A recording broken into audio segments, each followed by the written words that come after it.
So I told my wife when I got with her, I said, look, I'll do anything for you except one thing.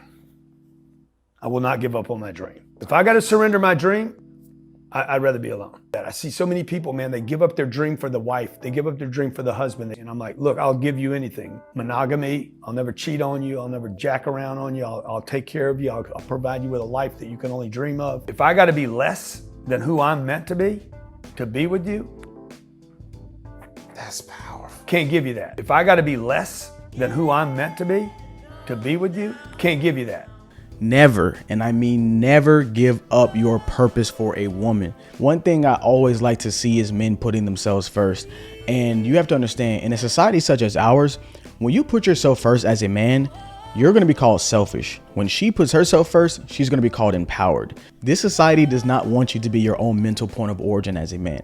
You are not supposed to operate outside of the allotted useful frame that society tries to put you in and condition you to be in since birth. Society is going to shame you. If you look at most of the social media comments on this issue, it's he's selfish, he's this, he's that, he's abandoning his family. He loves football more than this. He loves football more than his family, etc., etc. The courts are going to shame you. The media is going to shame you. It's so amazing to see the matrix at work when you see stuff like this happen. You guys don't understand when you say I'm doing what I love, I'm fulfilling my purpose. When you value your purpose more than you value your relationships with women, there is a price to pay, and a lot of you guys are not prepared to pay that price. Some of you guys are, most of you are not. There's a few things that need to be understood about this situation. Number one, women use divorce as a control mechanism and also a punishment mechanism. If you don't do what I say, if you don't acquiesce and submit to my demands, submit to my ultimatums, I'm going to do this. And usually that's weaponizing the state against you, because he knows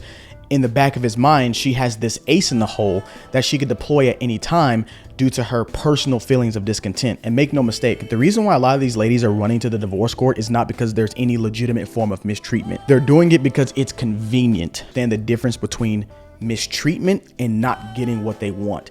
There's a fine line between the two when you operate outside of the victim narrative, but then again, I guess it depends on how you look at it, because the society who operates through the lens of a victim narrative, they see this poor innocent woman who has this husband who isn't paying her any attention and he's always working and yada, yada, yada. That's what they see. I see a discontent and controlling wife who is upset that she's not able to manipulate a man into a version of himself that she wants him to be.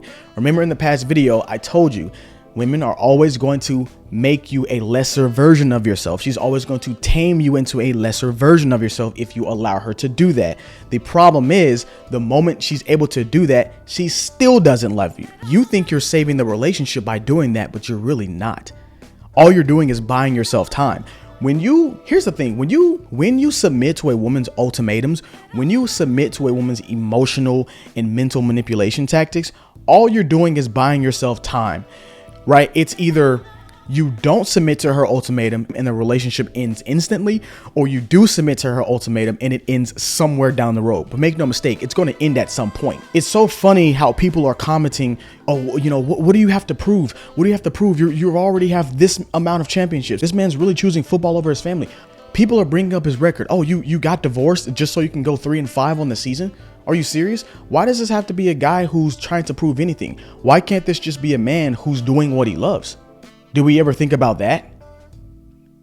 I find it interesting how it's okay to try to take away something a man loves doing, but if we flip this and we're trying to take away something a woman was doing, such as a woman who's a practicing doctor or a practicing whatever, and a man says, hey, you're not home enough, you need to stop doing that. Women will say, no, you go, girl, you do what you do, yada, boss babe, blah, blah, blah, blah. But when it's a man, it's you need to sacrifice.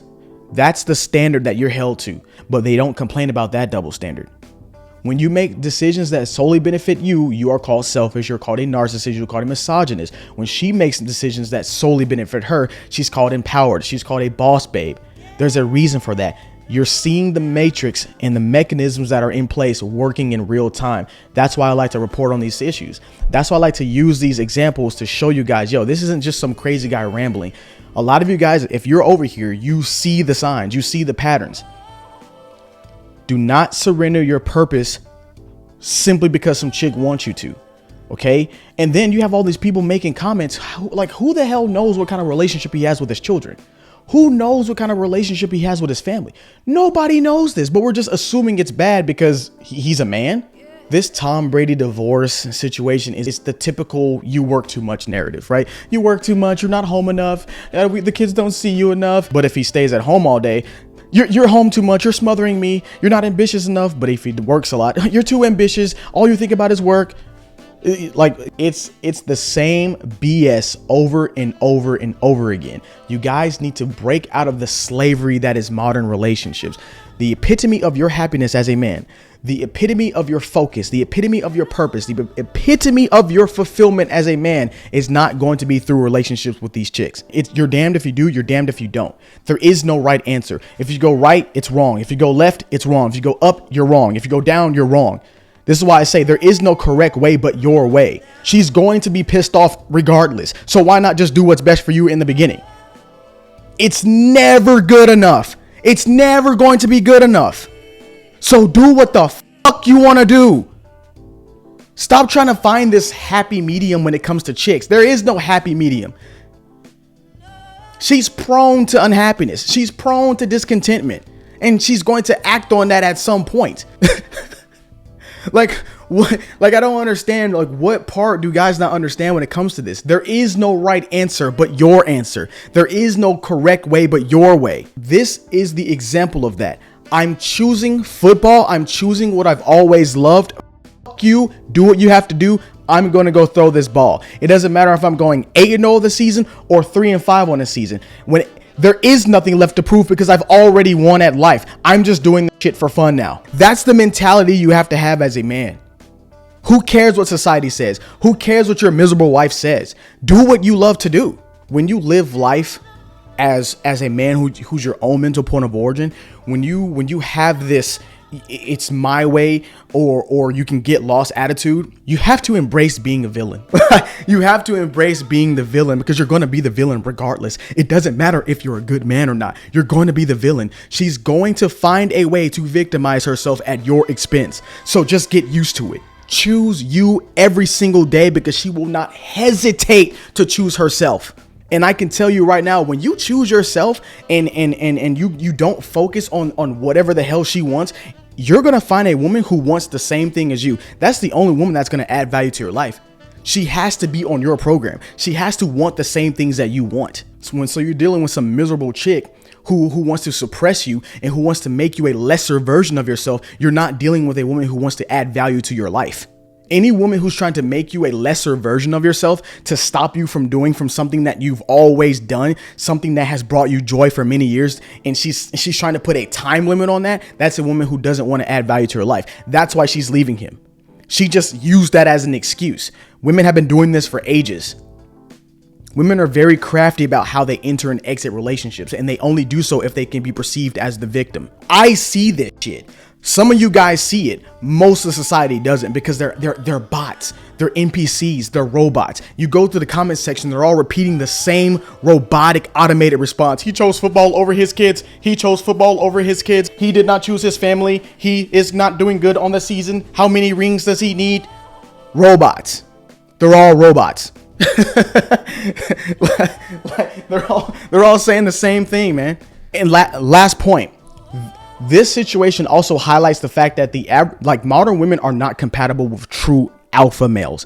And make no mistake, one of the reasons why I don't really talk on this like alpha beta thing is because most people just kind of it's kind of taken a life of its own, and people don't understand, and they kind of think it's this and that, this, that, or the third. You want to know what a true alpha male is? It's not this, rah, rah, rah, it's kind of loud, obnoxious, steroid user, blah, blah, blah. It's not what it is. A true alpha male is a man who just does whatever the fuck he wants and doesn't care what anybody says about it. A man who's winning at life, who values his purpose more than he values relationships with women, more than he values relationships with these jobs, because women will always leave you, jobs will always fire you, okay? Society will always turn their back on you, but the only thing that will always have your back is yourself. You can only rely on yourself. That's a true alpha male. A person who just says, you know what, I'm going to do whatever I want.